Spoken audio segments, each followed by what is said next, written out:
Alright, in this video, I'll be going over all my guns from least expensive to most expensive.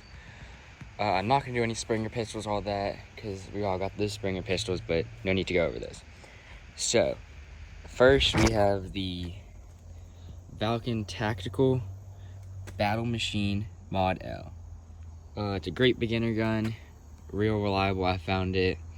Not too heavy, made of all plastic. This is all plastic or polymer, whatever. Yeah, so we'll go chrono that now.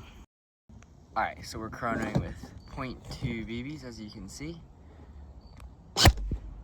309, 307, 306, 308, 346. So overall pretty consistent, besides that one crazy one that went 346. Alright, now up next we have the Troy Close Quarters Battle Special Purpose Carbine. This one is pretty much the same price as the Valken Tactical one, a little more expensive. It doesn't come with the stock when you buy it, unless you do some sort of, or scope, not stock, unless you do some sort of package. A little heavier. You do have a metal handguard, metal gearbox, plastic grip like usual, and of course plastic stock. So slight bit heavier. I believe this one does shoot a little harder than the Valken Tactical, but we'll see. I would like to add one thing that I did forget. So the Valken Tactical, that tan gun, uses this 9.6 Butterfly battery. Works great, lasts a long time on the field. And the Troy one shoots this 11.1 bigger battery. Again, using 0.2s, first we'll see the FPS, 347, 342, 341, 339, 343, 341. So as you can see, real consistent, only jumping 3. More powerful than the Lancer Tactical one. Now let's see. Up next we are to the MTW9 from Wolverine Airsoft.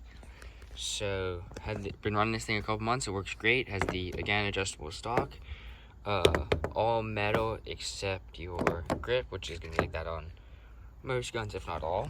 I did add the muzzle, handguard, and optic, which is just a red dot. Don't really use it, more for aesthetic looks. Only issue I've had in a couple months is this mag release, which did fall out.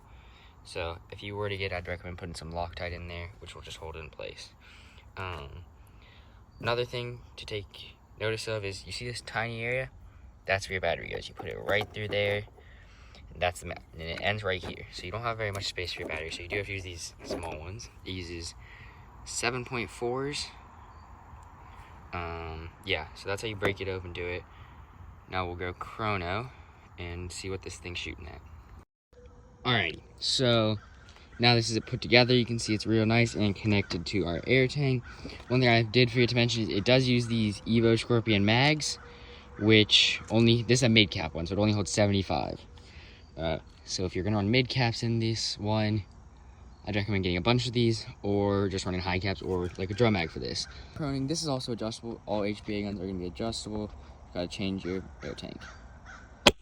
456. I don't know why that first one's high, but it should be like that. 362, 373.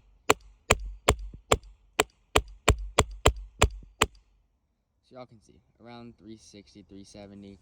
We are shooting at about 1.3 joules. And yeah, we're shooting about 1.3. You can adjust this 1.4, 1.5, 0.9. You can really adjust that anywhere you want. Right now though, this is my Milsim event gun. So I typically run around 1.3 to 1.5 to stay within the rifle class. Alrighty, now switching from a $900 gun to about a $1,500 gun. This is going to be a Tokyo Marui high cap of 5.1. So this gun started stock. I bought it stock from Tokyo Marui, and then I basically took it apart and upgraded it.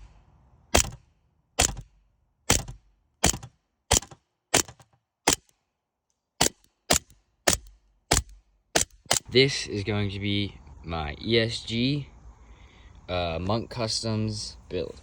So it is a Monk Customs frame. I went with the red, as you can see. You got a Monk Customs frame in there. It's an Airsoft Junkies Polar Star Fusion engine. Airsoft Junkies did a amazing. I had them work on it. It is a custom build. I did have some issues, and I sent it to Airsoft Junkies, and they did wonders on this thing. They fixed it up in ways I couldn't have done. Your again Monk Customs ESG grip.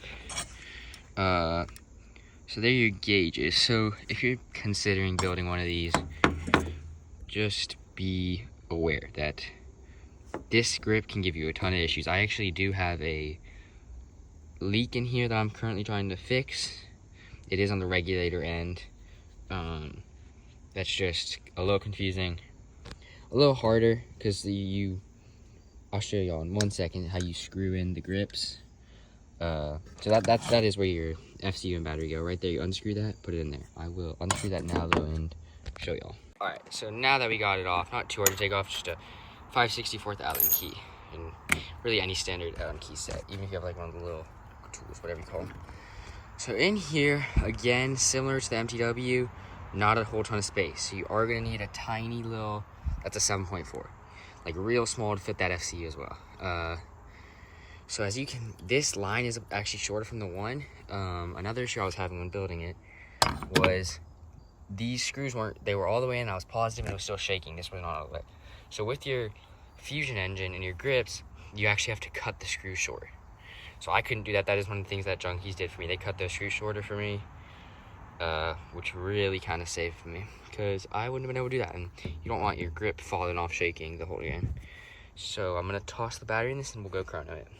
363, 362, 361, 360.